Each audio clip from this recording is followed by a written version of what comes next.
Hello everyone. In this video, we're going to teach you how to remove touch-up paint after you've applied it. Occasionally we have issues where people want to remove the paint because maybe it didn't come out as smoothly as they wanted it to, maybe there's a color issue. There could be any number of reasons. It's a pretty easy process to do. There's two methods. If you've applied clear coat, there's one method. If you've not applied clear coat, there's another. We'll show you how to do it either way.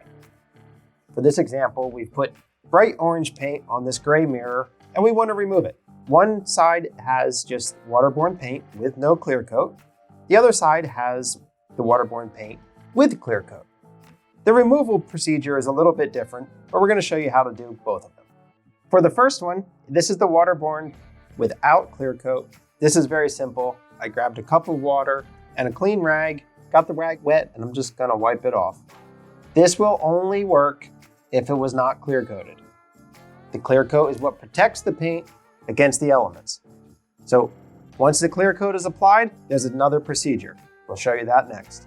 For a spot that you've already clear coated, or if you're using one of our urethane colors, you're going to need something stronger than water. Some paint thinner or acetone will do the trick.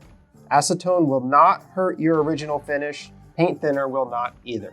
The easiest way is to pour a little bit in a cup and dip a Q-tip in it. This will minimize getting acetone or thinner anywhere else. It's still good to minimize how much area you cover. Now that the paint is removed, you can see that the original scratches are exposed.